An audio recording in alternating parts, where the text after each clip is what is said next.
To official Akhtar Rahman sir YouTube channel एका नवीन व्हिडिओमध्ये आपले पुन्हा एकदा स्वागत आहे। मित्रांनो, आजच्या या व्हिडिओच्या माध्यमातून आपण इतिहास, भूगोल, अर्थशास्त्र, नागरिकशास्त्र व राज्यशास्त्राचे एकूण 20 प्रश्न आपल्या समोर आणले आहोत। हे प्रत्येक प्रश्न यापूर्वी प्रत्येक स्पर्धेत परीक्षेमध्ये विचारले जाणारे प्रश्न आहे आणि टीएटी 2013 से 2021 पर्यंत सुद्धा हे प्रश्न विचारले गेलेले आहे प्रश्न आहे। तर अतिशय उपयुक्त हे प्रश्न तुमच्यासाठी असणार आहे।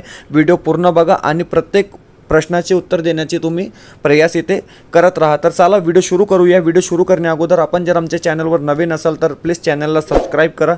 साइडचे जे बेल आयकॉन आहे त्याला देखील प्रेस करा, जेणेकरून आपल्याला अशाच प्रकारचे व्हिडिओ येथे रोज पाहायला मिळणार आहे। डिस्क्रिप्शनमध्ये आमच्या टेलिग्राम आणि व्हॉट्सअप ग्रुपची लिंक दिलेली आहे, तेथे जाऊन आपण आमच्या टेलिग्राम आणि व्हॉट्सअप ग्रुपला सुद्धा जॉइन करू शकतात। यातले बहुतेक प्रश्न आमची जे सिरीज सुरू आहे, हा व्हिडिओ नंबर 6 आहे, यातले मॅक्झिमम क्वेश्चन तुम्हाला टीएटीच्या परीक्षेत पाहायला मिळणार आहे। नक्की 100% तुम्हाला हे प्रश्न टीएटीच्या परीक्षेत पाहायला मिळणार आहे। तर चला व्हिडिओला लाईक करूया, व्हिडिओ सुरू करूया। पहिला प्रश्न इथे दिलेला आहे की गोड्या पाण्यातील मासेमारीसाठी डॅश डॅश राज्य भारतात अग्रेसर आहे। 4 पर्याय आपल्याला इथे दिलेले आहे, आंध्र प्रदेश, पश्चिम बंगाल, महाराष्ट्र किंवा केरळ। तर हे बघा, जे मासेमारी राज्य भारतात अग्रेसर आहे, कोणत्या गोड्या पाण्यातील मासेमारीसाठी डॅश डॅश राज्य भारतात अग्रेसर आहे, तर ते आहे पश्चिम बंगाल। म्हणजे आपला पर्याय क्रमांक 2 जे आहे ते योग्य उत्तर असणार आहे।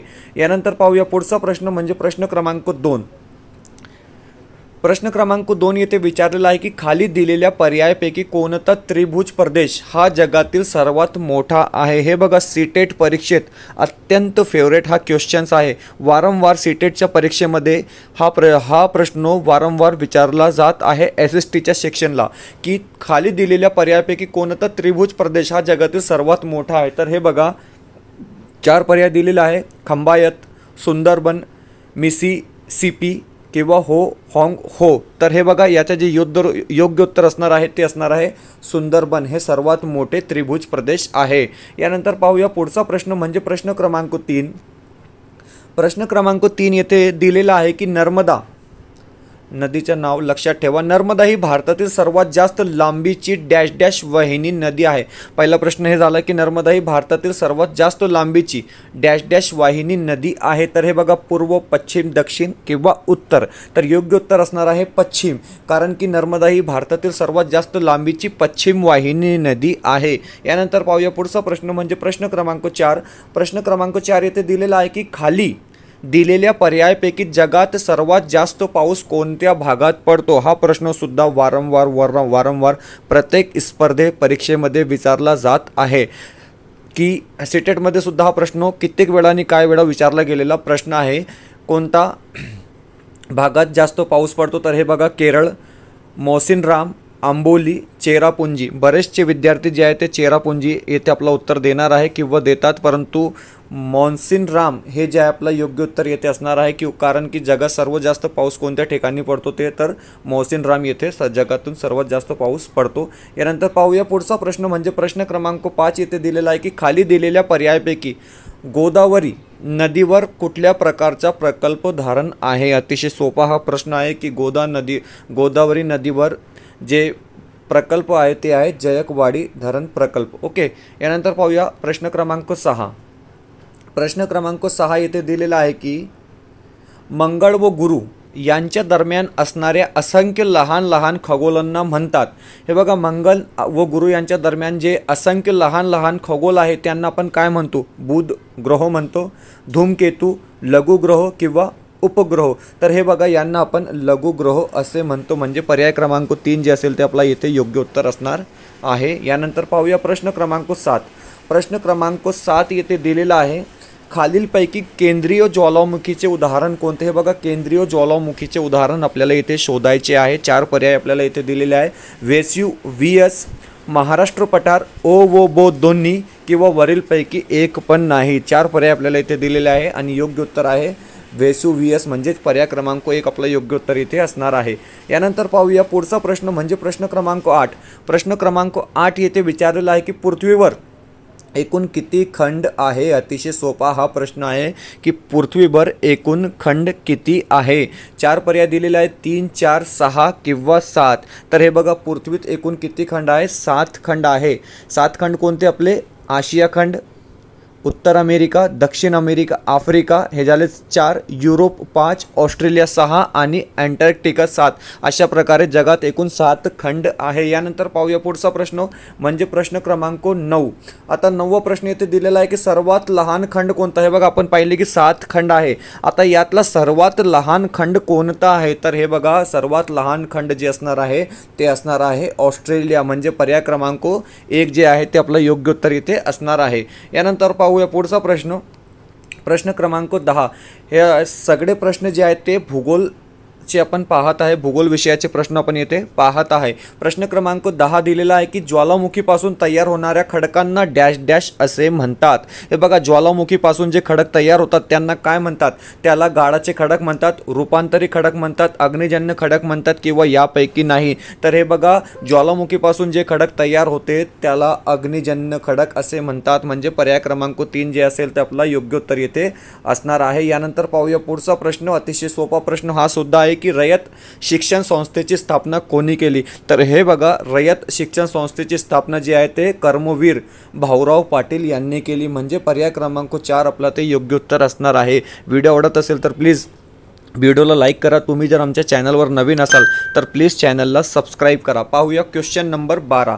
आता 12 नंबरचा प्रश्न येथे दिलेला आहे की रामकृष्ण मिशन ची स्थापना कोणी केली? हे बघा, असेच प्रकारचे प्रश्न तुम्हाला TETच्या परीक्षेत विचारले जातात. हा इतिहास विषयाचा प्रश्न आहे की रामकृष्ण मिशनची स्थापना कोणी केली? 4 पर्याय इथे दिलेले आहेत, स्वामी विवेकानंद, रवींद्रनाथ टागोर, केशवचंद, सुरेशचंद्र बॅनर्जी. तर हे बघा, स्वामी विवेकानंद यांनी रामकृष्ण मिशनची स्थापना केली होती. म्हणजे पर्याय क्रमांक 1 जे असेल ते आपला येथे योग्य उत्तर असणार आहे. यानंतर पाहूया पुढचा प्रश्न, म्हणजेच प्रश्न क्रमांक 13. प्रश्न क्रमांक 13 येथे विचारलेला आहे की भारत छोडो चळवळ कोणत्या वर्षी सुरू झाली? तर हे बघा, भारत छोडो चळवळ जी आहे ते 1942 मध्ये सुरू झाली होती. यानंतर पाहूया प्रश्न क्रमांक 14.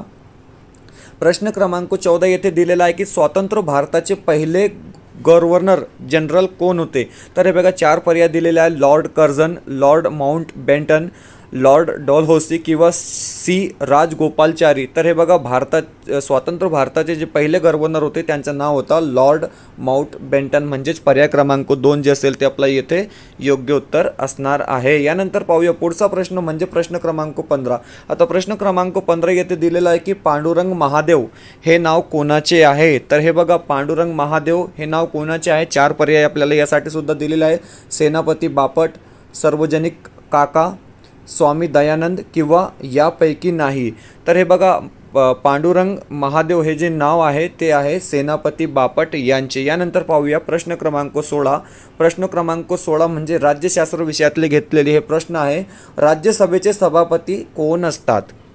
सीटेटचा हा फेवरेट क्वेश्चन आहे आणि सीटेटमध्ये अनेक वेळा हा प्रश्न विचारला गेलेला आहे.